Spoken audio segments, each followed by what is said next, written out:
ఈ రోజు ఆంధ్రప్రదేశ్ స్పీడ్ కి బ్రాండ్ అంబాసిడర్ అయింది. మీ అందరు తెలుసు 2019 నుంచి 24 వరకు మేము ఆంధ్ర రాష్ట్రం నుంచి వచ్చామని చెప్పిన దానికి సిగ్గుపడే వాళ్ళం. నేను ఒక రోజు ఢిల్లీకి వెళ్తుంటే పక్కన కూర్చున్న వాడు అడిగాడు, మీరు ఏ రాష్ట్రం నుంచి వచ్చారంటే ఆంధ్ర రాష్ట్రం నుంచి వచ్చానన్నా. ఓహో, సైకో పాలన రాష్ట్రం నుంచి వచ్చారని అడిగే పరిస్థితి.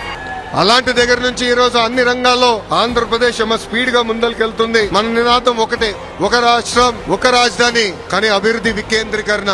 అందుకే అనంతపూర్ ఒక ఆటోమేటిక్ హబ్ గా తయారు చేశాం. కర్నూలులో పెద్ద ఎత్తున రెన్యూబుల్ ఎనర్జీ ప్రోత్సహిస్తున్నాం. అనేక సిమెంట్ ఫ్యాక్టరీలు తీసుకొస్తున్నాం. చిత్తూరు, కడప జిల్లా ఎలక్ట్రానిక్స్ మ్యానుఫాక్చరింగ్ ని పెద్ద ఎత్తున ప్రోత్సహిస్తున్నాం. నెల్లూరు జిల్లాకు వచ్చగల ఆల్రెడీ డైవర్సిఫైడ్ మ్యానుఫాక్చరింగ్ ఉంది.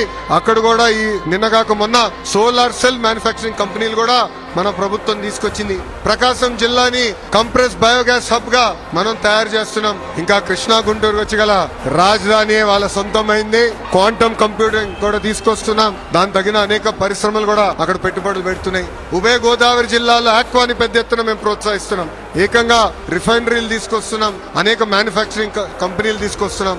ఉత్తరాంధ్రకు వచ్చగల IT, pharma, medical devices manufacturing, Visakhapatnam steel plant ఎలా ఉందో అదే విధంగా ఆర్సిలర్ మిత్తల్ స్టీల్ ప్లాంట్ కూడా ఈ రోజు ఉత్తరాంధ్రకి కూటమి ప్రభుత్వం తీసుకొస్తుంది.